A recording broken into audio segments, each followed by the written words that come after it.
Hi friends, ಎಲ್ಲರಿಗೂ ನಮಸ್ಕಾರ. ಮಂಜು ಕ್ರಿಯೇಟಿವ್ಸ್ಗೆ ಸ್ವಾಗತ. ಇವತ್ತಿನ ಆರಿ ಎಂಬ್ರಾಯ್ಡರಿ ಟ್ಯುಟೋರಿಯಲಲ್ಲಿ ನಾನು ನಿಮಗೆ ಕುಂದನ್ ವರ್ಕನ್ನು ಹೇಳ್ಕೊಡ್ತಾ ಇದ್ದೀನಿ. ಹಾಗಾಗಿ ಕುಂದನ್ ಸ್ಟೋನ್ ವರ್ಕನ್ನು ಹೇಗೆ ನಾವು ಬಟ್ಟೆಗೆ ಫಿಕ್ಸ್ ಮಾಡಿ ಅದನ್ನು ವರ್ಕ್ ಮಾಡೋದು ಅಂತ ಈ ಒಂದು ವಿಡಿಯೋದಲ್ಲಿ ಕಂಪ್ಲೀಟ್ ಡೀಟೇಲ್ ಆಗಿ ಅದನ್ನು ಎಕ್ಸ್ಪ್ಲೇನ್ ಮಾಡ್ತಿದ್ದೀನಿ. ಹಾಗಾಗಿ ಮಧ್ಯದಲ್ಲಿ ಸ್ಕಿಪ್ ಮಾಡಬೇಡಿ. ಮತ್ತು ಹೊಸಬ್ರು ಯಾರು ಇನ್ನೂ ನನ್ನ ಚಾನಲನ್ನು ಸಬ್ಸ್ಕ್ರೈಬ್ ಮಾಡಿಲ್ವೋ ದಯವಿಟ್ಟು ಸಬ್ಸ್ಕ್ರೈಬ್ ಮಾಡಿಕೊಂಡು ಬೆಲ್ ಬಟನ್ ಒತ್ತಿ ಅಂತ ಹೇಳ್ತೀನಿ. ಆಗ ನಾನು ಅಪ್ಲೋಡ್ ಮಾಡಿದ ತಕ್ಷಣ ನನ್ನ ವಿಡಿಯೋದು ನೋಟಿಫಿಕೇಷನ್ ನಿಮಗೆ ಗೊತ್ತಾಗುತ್ತೆ. ಆ ಕೂಡಲೇ ನೀವು ನೋಡ್ಬೋದು.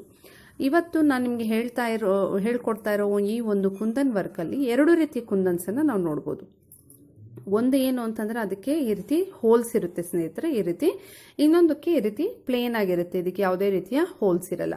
ಈ ಹೋಲ್ಸ್ ಇರೋದಕ್ಕೆ ನಾವು ಗ್ಲೂ ಹಚ್ಚಿ ಅದನ್ನು ಈ ಒಂದು ಹೋಲ್ಸ್ ಹತ್ರ ನಾವು ಕಂಪಲ್ಸರಿ ನಾವು ಸ್ಟಿಚ್ ಹಾಕಬೇಕಾಗತ್ತೆ.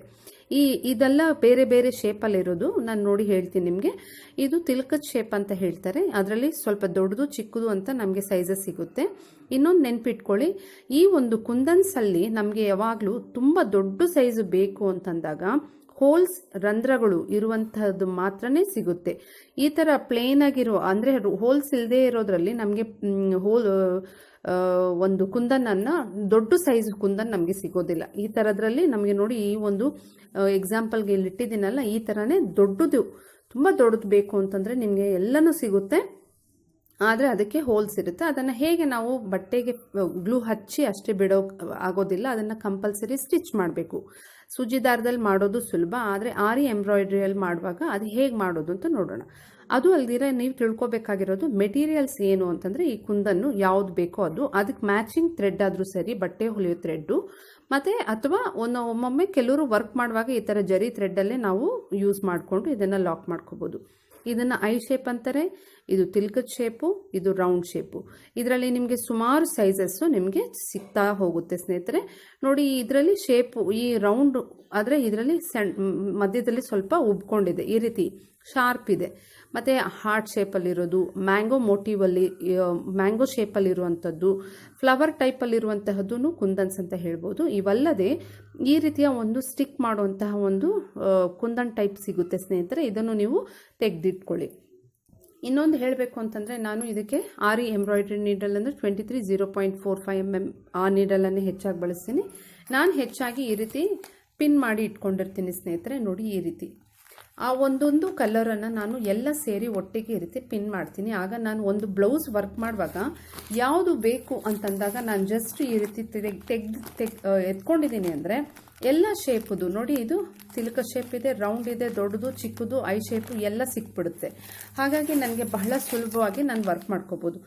ಅರ್ಥ ಆಗ್ತಾ ಇದೆಯಲ್ಲ ಸ್ನೇಹಿತರೆ? ನೋಡಿ, ಈ ರೀತಿ ಎಲ್ಲ ಸೇರಿ ಒಟ್ಟಿಗೆ ಪಿನ್ ಮಾಡ್ತೀನಿ. ನಾನು ಯಾವ ಕಲರ್ ಬೇಕು ಅನ್ಕೋತೀನೋ ಆಗ ನಾನು ಅದನ್ನು ತೆಗೆದು ಯೂಸ್ ಮಾಡ್ಕೋತೀನಿ. ಇದು ನಿಮಗೊಂದು ಯೂಸ್ಫುಲ್ ಆಗುತ್ತೆ ಅಂತ ನಾನು ನಿಮಗೆ ತೋರಿಸ್ತಾ ಇರೋದು. ಬನ್ನಿ ಇವತ್ತಿನ ಕ್ಲಾಸ್ನ ಸ್ಟಾರ್ಟ್ ಮಾಡೋಣ. ಕುಂದನ್ ವರ್ಕ್ ಮಾಡೋದಕ್ಕೆ ನಾವು ಗ್ಲೂ ಹಚ್ಚಲೇಬೇಕು. ಹಾಗಾಗಿ ಫಸ್ಟ್ ನಾನು ಸ್ವಲ್ಪ ಗ್ಲೂ ಹಚ್ತಾ ಇದ್ದೀನಿ. ಆಮೇಲಿಂದ ಯಾವ ಕುಂದನನ್ನು ಪ್ಲೇಸ್ ಮಾಡಬೇಕು ಅದ್ರ ಮೇಲೆ ನಾವು ಇಟ್ಬಿಟ್ಟು ಈ ರೀತಿ ಸ್ವಲ್ಪ ಹೊತ್ತು ಒಣಗೋಕೆ ಬಿಡಬೇಕು. ಅಂದರೆ ಚೆನ್ನಾಗಿ ಅದು ಸ್ಟಿಕ್ ಆದಮೇಲೆ ವರ್ಕ್ ಮಾಡೋಕೆ ಈಸಿ. ಹಾಗಾಗಿ ಈ ರೀತಿ ಫಸ್ಟು ಗ್ಲೂ ಹಚ್ಚಿ ಅಂಟಿಸ್ಬಿಡೋಣ. ಈಗ ನಾನು ಜರಿ ಥ್ರೆಡ್ಡಲ್ಲಿ ಲಾಕ್ ಮಾಡ್ತಾ ಇದ್ದೀನಿ. ಅದಕ್ಕೆ ಜಸ್ಟ್ ನಾವು ಸ್ಟಿಚ್ಚನ್ನು ಈ ರೀತಿ ತೊಗೊಂಬಂದು ಸ್ಟಾರ್ಟಿಂಗ್ ಸ್ಟಿಚ್ಚನ್ನು ಹಾಕ್ತಾ ಇದ್ದೀನಿ. ಆಮೇಲಿಂದ ಇಲ್ಲಿ ಹೋಲ್ ಇದೆಯಲ್ಲ ಅದರ ಮಧ್ಯದಲ್ಲಿ ಸ್ಟಿಚ್ಚನ್ನು ಹಾಕಿ ಜಸ್ಟ್ ಹೀಗೆ ಮೇಲಕ್ಕೆ ತೊಗೊಬರ್ಬೇಕು. ತಂದು ಅದನ್ನು ಸ್ವಲ್ಪ ಹಿಂದಕ್ಕೆ ಕೇಳ್ಕೊಂಡ್ರೆ, ಅಂದರೆ ನಮ್ಮ ಸ್ಟಾರ್ಟಿಂಗ್ ಸ್ಟಿಚ್ ಹತ್ರ ಕೇಳ್ಕೋಬೇಕು ಈ ರೀತಿಯಾಗಿ. ಮತ್ತು ನಾವು ಅಲ್ಲೊಂದು ಅಂದರೆ ಅದನ್ನು ಲಾಕ್ ಮಾಡೋಕ್ಕೆ ಒಂದು ಸ್ಟಿಚ್ ಹಾಕಿದ್ವಿ. ಅಂದರೆ ಬ್ಲ್ಯಾಂಕೆಟ್ ಸ್ಟಿಚ್ ಹಾಕ್ತೀವಲ್ಲ, ಸೇಮ್ ಮೆಥಡೆ. ಒಂದೇ ಒಂದು ಹಾಕಿ ಬಿಡೋದಲ್ಲ, ಇಲ್ಲಿ ಇನ್ನೂ ಒಂದು ಸ್ಟಿಚ್ಚನ್ನು ಅಥವಾ 2 ಸ್ಟಿಚ್ಚನ್ನು ಹಾಕ್ತೀನಿ. ಅಂದರೆ ಟೋಟಲ್ ಆಗಿ 3 ಸ್ಟಿಚ್ಚನ್ನು ಆ ಒಂದು ಹೋಲಲ್ಲಿ ಹಾಕೋದು. ನೋಡಿ, ಈ ರೀತಿಯಾಗಿ. ಈಗ ಈ ಸ್ಟಿಚ್ ತೊಗೊಂಡು ಇದನ್ನು ಸ್ವಲ್ಪ ಹಿಂದಕ್ಕೆ ಕೇಳಿದ್ರೆ ಅದು ಲಾಕ್ ಆಗುತ್ತೆ ಚೆನ್ನಾಗಿ.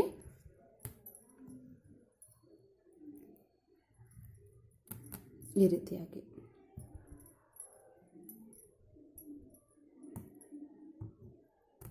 ಇದನ್ನು ಹಿಂದಕ್ಕೆ ಪುಲ್ ಮಾಡಬೇಕು.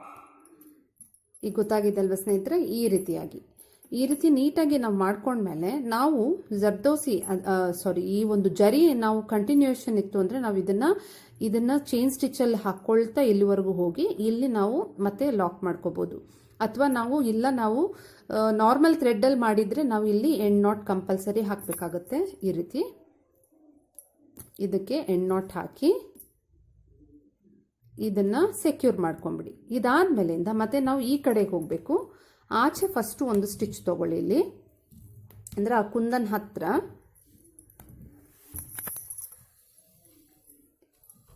ನಿಮ್ಗೆ ಗೊತ್ತಾಗ್ತಾ ಇದ್ದಲ್ಲ, ಈಗ ಈ ಒಂದು ಕುಂದನ್ ಹತ್ರ ಈ ರೀತಿ ಸ್ಟಿಚ್ ತಗೊಂಡು ಆಮೇಲೆಯಿಂದ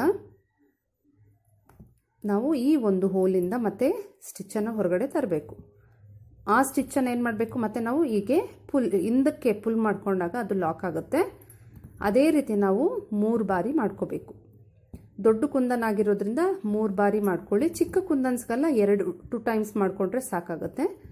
ಈ ರೀತಿಯಾಗಿ ಆಮೇಲೆ ನಾವು ಜಸ್ಟ್ ಅದಕ್ಕೆ ಎಂಡ್ ನಾಟನ್ನು ಹಾಕಿ ಅದನ್ನು ಸೆಕ್ಯೂರ್ ಮಾಡ್ಕೋಬೇಕು. ಈ ರೀತಿ ಈಗ ಅದು ಲಾಕ್ ಆಗಿದೆ.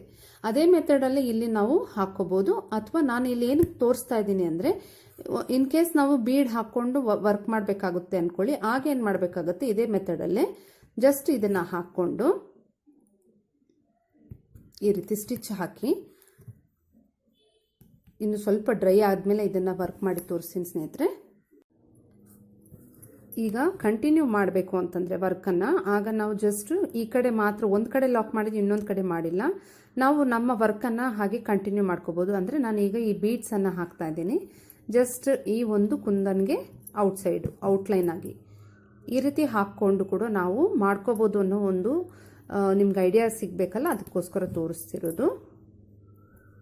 ಈ ರೀತಿ ನೆಕ್ಸ್ಟು ಒಂದು ಹೋಲ್ ಹತ್ರ ನಾವು ಬಂದಿದ್ದೀವಿ ಆಲ್ಮೋಸ್ಟು. ಈಗ ಇನ್ನೊಂದು ಬೀಡನ್ನು ಹಾಕಿ, ಅಥವಾ ನಾವು ನೋಡ್ಕೋಬೋದು, ಒಂದು ಬೇಕಾದರೆ ಒಂದು ಬೀಡು, ಅಥವಾ ತೆಗಿಬೇಕಾಗಿ ಬಂತು ಅಂದರೆ ಒಂದು ಬೀಡನ್ನು ತೆಗೆದು ನಾವು ಕರೆಕ್ಟಾಗಿ ಈ ಹೋಲ್ ಹತ್ರಕ್ಕೆ ಆ ಒಂದು ಸ್ಟಿಚ್ಚನ್ನು ಹಾಕ್ಕೋಬೇಕಾಗತ್ತೆ. ಎಷ್ಟೇ ಗ್ಲೂ ಹಾಕಿದ್ರು ನೋಡಿ ಕೆಲವೊಮ್ಮೆ ಅದು ಮೇಲಕ್ಕೆ ಎದ್ದೊಳುತ್ತೆ. ಹಾಗಾಗಿ ನಾವು ಜಸ್ಟ್ ಅದನ್ನು ಸೆಕ್ಯೂರ್ ಮಾಡೋಕ್ಕೆ ಈ ರೀತಿ ಕಂಪಲ್ಸರಿ ಸ್ಟಿಚ್ ಹಾಕಲೇಬೇಕು. ಮತ್ತು ಇದನ್ನು ಈ ರೀತಿ ಮಾಡಿಕೊಂಡು, ಅಂದರೆ ಇಲ್ಲಿ ನಾನು ಲಾಕ್ ಮಾಡಿ ಇನ್ನೊಂದು ಕಡೆ ಹೋಗಿದ್ದೆ, ಈಗ ನಾನು ಆ ವರ್ಕನ್ನು ಕಂಟಿನ್ಯೂ ಮಾಡಿಕೊಂಡು ಇನ್ನೊಂದು ಕಡೆದು ಲಾಕ್ ಮಾಡ್ತಾ ಇದ್ದೀನಿ. ಅದನ್ನು ತೋರಿಸೋದಕ್ಕೋಸ್ಕರನೇ ನಾನು ಈ ರೀತಿ ಮಾಡಿದ್ದು ನೋಡಿ. ಈಗ ಈ ರೀತಿಯೂ ನಾವು ವರ್ಕನ್ನು ಇಲ್ಲಿವರೆಗೂ ಹಾಕಿ ಇದನ್ನು ಕಂಪ್ಲೀಟ್ ಮಾಡ್ಬೋದು.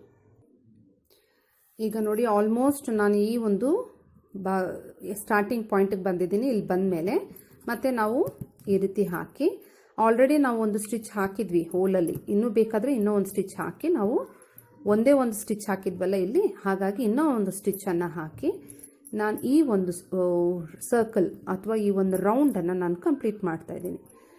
ಅದಕ್ಕೆ ಕಂಪಲ್ಸರಿ ಇದಕ್ಕೆ ಎಂಡ್ ನಾಟ್ ಹಾಕಿ ಸೆಕ್ಯೂರ್ ಮಾಡಬೇಕು. ಈ ಮೆಥಡಲ್ಲಿ ನಾವು ಹಾಕೋಬಹುದು. ಇಲ್ಲಿ ಇನ್ನೊಂದು ಮೆಥಡಲ್ಲಿ ತೋರಿಸ್ತಾ ಇದ್ದೀನಿ, ಅದು ಹೇಗೆ ಅಂತ ನೋಡೋಣ. ಆರಿ ನೀಡಲಲ್ಲಾದರೆ ನಾವು ಈ ರೀತಿ ವರ್ಕ್ ಮಾಡಿಕೊಂಡು ನಾವು ಸ್ಟಿಚ್ ಮಾಡ್ಕೋಬೋದು. ಈಗ ನಾನು ನಾರ್ಮಲ್ ಒಂದು ಬಟ್ಟೆ ಹೊಲಿಯೋ ದಾರನ ಈ ರೀತಿ ನೀಡಲ್ಗೆ ಹಾಕ್ಕೊಂಡು ಒಂದು ಕಡೆ ಗಂಟು ಹಾಕ್ಕೊಂಡಿದ್ದೀನಿ. ಅದನ್ನು ನಾವು ಸಾಧಾರಣವಾಗಿ ಹೆಚ್ಚಾಗಿ ನಾರ್ಮಲ್ ಒಂದು ಕುಂದನ್ ಯಾವ ಕಲರ್ ಇರುತ್ತೋ ಅಂತಹ ಥ್ರೆಡ್ಡನ್ನು ತೊಗೊಂಡ್ರೆ ಬೆಟರ್. ಆಮೇಲೆ ನೋಡಿ ಇಲ್ಲಿ ನಾನು ಕರೆಕ್ಟಾಗಿ ಈ ಒಂದು ಮೂಲೆಗೆ ಇಲ್ಲಿ ತೊಗೊಂಡಿದ್ದೀನಿ. ಇದ್ರ ಹೋಲ್ ಇರುತ್ತಲ್ಲ ಅಲ್ಲಿ ಮಧ್ಯಕ್ಕೆ ಈ ರೀತಿ ಆ ಒಂದು ಸ್ಟಿಚ್ಚನ್ನು ಹಾಕಿ ಕೆಳಗಡೆಯಿಂದ ಎಳಿಬೇಕು. ಮತ್ತು ಇನ್ನೂ ಒಂದು ಸ್ಟಿಚ್ ಹಾಕಬೇಕು. ಯಾವಾಗಲೂ ನೆನ್ಪಿಟ್ಕೊಳ್ಳಿ, ಒಂದೇ ಒಂದು ಹಾಕಿ ಹೋಗಬೇಡಿ, 2 ಸ್ಟಿಚ್ ಆದರೂ ಅಟ್ಲೀಸ್ಟ್ ಹಾಕಿದರೆ ಅದು ಸ್ಟ್ರಾಂಗ್ ಆಗಿ ಇರುತ್ತೆ. ಈ ಕಡೆ ಆದಮೇಲೆ ನೆಕ್ಸ್ಟ್ ನಾವೇನು ಮಾಡಬೇಕು, ಇನ್ನೂ ಒಂದು ಕಡೆಗೆ ಅಂದರೆ ಜಸ್ಟ್ ನಾವು ಈ ಕಡೆಗೆ ಹಾಕಬೇಕು ಈ ರೀತಿ. ಆಮೇಲೆಯಿಂದ ಮತ್ತೆ ನಾವು ಈ ಒಂದು ರಂಧ್ರದಿಂದ ಕೆಳಗಡೆಗೆ ಈ ರೀತಿ ತಗೋಬೇಕು. ಇನ್ನೂ ಒಂದು ನೆನ್ಪಿಟ್ಕೊಳ್ಳಿ, ಈ ರೀತಿಯ ಕುಂದನ್ಸನ್ನು ನಾವು ಅಂಟಿಸ್ಬಿಟ್ಟಿರ್ತೀವಿ, ನೋಡಿದರೆ ಒಂದು ಕಡೆ ಹೋಲ್ ಇರುತ್ತೆ, ಇನ್ನೊಂದು ಕಡೆ ಹೋಲ್ ಇರೋದಿಲ್ಲ. ಅಂದರೆ ಸರಿಯಾಗಿ ಆ ರಂಧ್ರ ಕಾಣ್ತಾ ಇಲ್ಲ ಅಂದ್ಕೊಳ್ಳಿ, ಭಯಪಡುವಂಥದ್ದೇನೂ ಇಲ್ಲ. ಅದು ಸ್ಟಿಚ್ ಮಾಡಿಲ್ಲ ಅಂದರೆ ಕಂಪಲ್ಸರಿ ಅದು ಪ್ರಾಬ್ಲಮ್ ಆಗುತ್ತೆ, ಇದು ಮೇಲಕ್ಕೆ ಈ ರೀತಿ ಎದ್ಕೊಂಡ್ಬಿಡುತ್ತೆ. ಹಾಗಾಗಿ ಅಂಥ ಸಮಯದಲ್ಲಿ ಈ ರೀತಿಯ ನೀಡಲ್ ಇರುತ್ತಲ್ಲ, ಅಂಥ ನೀಡಲಿಂದ ನೀವೇನು ಮಾಡ್ಬೋದು, ಚೆನ್ನಾಗಿ ಅದನ್ನು ಈ ರೀತಿ ಹಾಕಿ ಚೆನ್ನಾಗಿ ಈ ರೀತಿ ಮಾಡಿದ್ದೀರಂದರೆ ಹೋಲ್ ಆಗುತ್ತೆ. ಆಮೇಲಿಂದ ನೀವು ಅದನ್ನು ಸ್ಟಿಚ್ಚನ್ನು ಹಾಕಿ ಕಂಟಿನ್ಯೂ ಮಾಡ್ಕೋಬೋದು. ಈಗ ಕಂಟಿನ್ಯೂಯೇಷನ್ ಇಲ್ಲಿರೋದ್ರಿಂದ ನಾನೇನು ಮಾಡ್ತಿದ್ದೀನಿ, ಹಾಗೆ ಆ ನೀಡಲನ್ನು ಈ ಕಡೆಗೆ ತೊಗೊಂಡು ಬಂದು ಇದನ್ನು ಕಂಟಿನ್ಯೂ ಮಾಡ್ಕೊಂಡು ಹೋಗ್ತೀನಿ. ನಿಮ್ಮದು ಒಂದೇ ಕುಂದನ್ ಇತ್ತು ಅಂತಂದರೆ ಆರಿ ನೀಡಲಿಂದಾದರೂ ಸರಿ ನೀವು ವರ್ಕ್ ಮಾಡಿ ಲಾಕ್ ಮಾಡ್ಬೋದು.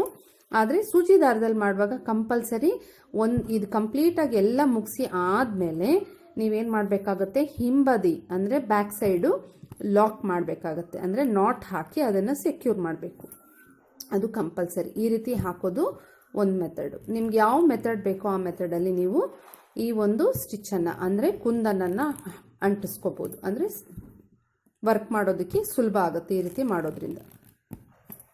ಇದು ಈ ಎರಡು ಮೆಥಡನ್ನು ತಿಳ್ಕೊಂಡಿದ್ದೀರಲ್ವಾ. ಈ ರೀತಿ ಕುಂದನ್ ಆದರೆ ನೀವೇನು ಮಾಡಬೇಕಾಗುತ್ತೆ, ಜಸ್ಟ್ ನಾವು ಎಲ್ಲಿ ಬೇಕೋ ಅಲ್ಲಿ ಈ ರೀತಿ ನೀಡಲನ್ನು ತೊಗೊಂಡು ಬಂದು ನಾವು ಪ್ಲೇಸ್ ಮಾಡಿ ಯಾವುದಾದ್ರೂ ಒಂದು ಬೀಡನ್ನು ಕಂಪಲ್ಸರಿ ನಾವು ಅದ್ರ ಮಧ್ಯದಲ್ಲಿ ಈ ರೀತಿ ಸೇರಿಸಿ ಕೆಳಗಡೆಯಿಂದ ಸ್ಟಿಚ್ಚನ್ನು ಹಾಕಿದ್ದೀವಿ ಅಂದರೆ ಅದು ಲಾಕ್ ಆಗುತ್ತೆ ಈ ರೀತಿಯಾಗಿ. ಅಥವಾ ನನ್ನ ಮೆಥಡ್ ತೋರಿಸಿದ್ದೆ ಅಲ್ವಾ, ನಾನು ಬೀಡನ್ನು ಹೇಗೆ ನಾವು ಆರಿ ನೀಡಲಲ್ಲಿ ಮಾಡುವಾಗ ಲೂಪ್ ಇಲ್ಲಿಂದ ತೊಗೊಂಡು ಒಂದು ಸ್ಟಿಚ್ ಹಾಕಿ ಮತ್ತೆ ಲೂಪ್ ಮಾಡಿಕೊಂಡು ಆ ಒಂದು ಬೀಡ್ ಸುತ್ತಲೂ ಹಾಕಿ ಟೈಟಾಗಿ ಎಳೆಯೋದು, ಆ ರೀತಿ ಕೂಡ ನಾವು ಹಾಕ್ಬೋದು. ಇದು ಈ ಥರ ಕುಂದನ್ಸನ್ನು ನಾವು ಫಿಕ್ಸ್ ಮಾಡುವಂತಹ ಒಂದು ಸಿಸ್ಟಮ್ ಇದು. ನಾನು ಇದಕ್ಕೆ ಎಲ್ಲ ಒಂದು ಕುಂದನ್ಸ್ಗೆ ಬೇರೆ ಬೇರೆ ಒಂದು ಐಟಮ್ಸನ್ನು ಯೂಸ್ ಮಾಡಿ ಅಂತಂದರೆ ನೋಡಿ, ಇಲ್ಲಿ ಪರ್ಲ್ಸ್ ಹಾಕಿ ಇದಕ್ಕೆ ಔಟ್ಲೈನ್ ಕೊಟ್ಟಿದ್ದೀನಿ.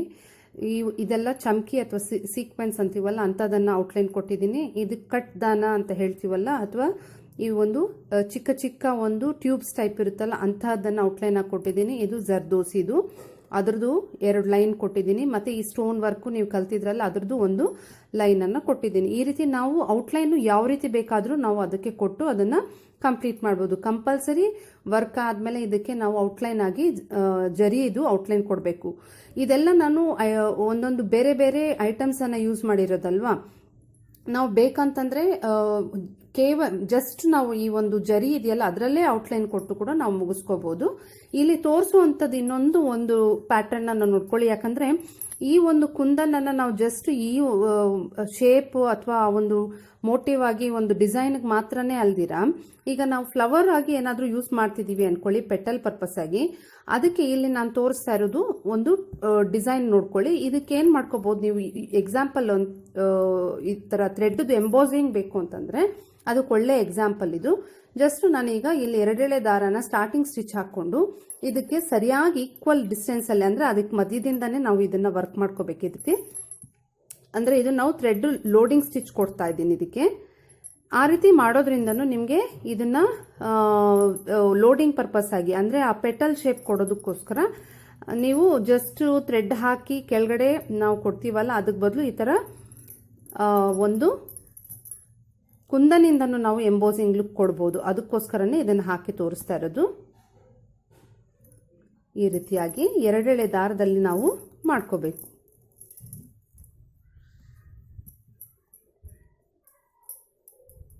ಅಂದರೆ ಈ ಒಂದು ಕುಂದನನ್ನು ಈ ಥರ ಬೇರೆ ಬೇರೆ ಶೇಪಲ್ಲಿ ಇರುತ್ತಲ್ವಾ, ಮ್ಯಾಂಗೋ ಶೇಪು ಆ ಥರ, ನಿಮ್ಗೆ ಅದೇ ಶೇಪಲ್ಲಿ ನಿಮ್ಗೇನಾದರೂ ಒಂದು ಎಂಬೋಸ್ಡ್ ಪರ್ಪಸ್ ಆಗಿ ಅಥವಾ ಒಂದು ಲೋಡ್ ಮಾಡ್ಕೋಬೇಕು ಫ್ಲವರ್ ಪೆಟಲ್ಗೆ ಅಂತಂದಾಗ ಈ ಥರ ಕುಂದನನ್ನು ಬೇಸಾಗಿ ಅಂಟಿಸಿ ಆಮೇಲೆ ನೀವು ಈ ರೀತಿ ಅದ್ರ ಮೇಲೆ ನೀವು ಒಂದು ಸ್ಯಾಟಿನ್ ಸ್ಟಿಚ್ಚನ್ನು ಹಾಕಿದ್ದೀರ ಅಂದರೆ ಹತ್ರವಾಗಿ ನಿಮಗೆ ಇದು ಬಹಳ ಚೆನ್ನಾಗಿರೋ ಒಂದು ಎಂಬೋಸ್ಡ್ ಪರ್ಪಸ್ ಆಗಿ ಎಂಬೋಸ್ಡ್ ಲುಕ್ ಕೊಡುತ್ತೆ. ಈ ರೀತಿ ಕಂಪ್ಲೀಟ್ ಆಗಿ ನಾವು ಈ ಕುಂದನನ್ನು ಥ್ರೆಡ್ಡಿಂದ ಕವರ್ ಮಾಡ್ಕೋಬೇಕು ಈ ರೀತಿ. ಆಗ ನಾವು ಬೇಕಾದರೆ ಸೇಮ್ ಕಲರ್ದು ವೈಟ್ ಬೆಸ್ಟ್ ಅನಿಸುತ್ತೆ. ಯಾವುದೇ ಒಂದು ಎಂಬೋಸಿಂಗ್ಗೆ ನೀವು ಒಳಗಡೆ ಇಲ್ಲಿ ಹಾಕುವಂಥ ಕುಂದನ್ನು ವೈಟ್ ಹಾಕ್ಕೊಂಡ್ರೆ ಎಲ್ಲ ಕಲರು ನಾವು ಥ್ರೆಡ್ಡಲ್ಲಿ ವರ್ಕ್ ಮಾಡ್ಕೋಬೋದು. ನಾನು ಅರ್ಧ ಮಾತ್ರ ಫಿಲ್ ಮಾಡ್ತೀನಿ, ನಿಮಗೆ ಇನ್ನು ಅರ್ಧ ಕುಂದನ್ ಇರೋದು ನಿಮ್ಗೆ ಗೊತ್ತಾಗುತ್ತೆ. ಈ ರೀತಿ ಕೂಡ ನೀವು ಮಾಡ್ಕೋಬೋದು. ಇದರಲ್ಲಿ ಅರ್ಧದಷ್ಟು ಥ್ರೆಡ್ಡಲ್ಲಿ ಹಾಕಿ ಇನ್ನು ಅರ್ಧನೂ ಆ ರೀತಿ ಬಿಡ್ಬೋದು. ಆವಾಗ 2 ಕಲರನ್ನು ನೀವು ಒಂದೇ ಒಂದು ಪೆಟಲಲ್ಲಿ ನೀವು ತೋರಿಸ್ಕೋಬೋದು. ಗೊತ್ತಾಗ್ತಾ ಇದೆಲ್ಲ ಸ್ನೇಹಿತರೆ. ಇದೇ ರೀತಿ ನಾನು ಇದು ಕಂಪ್ಲೀಟ್ ಪೆಟಲನ್ನು ಫಿನಿಶ್ ಮಾಡ್ತೀನಿ. ಇಷ್ಟೊತ್ತು ನೀವು ಈ ರೀತಿ ಹೋಲ್ಸ್ ಇರೋಂತಹ ಒಂದು ಕುಂದನ್ಸನ್ನ ಹೇಗೆ ನಾವು ಫಿಕ್ಸ್ ಮಾಡೋದು ಎಲ್ಲ ನೋಡಿದ್ವಿ.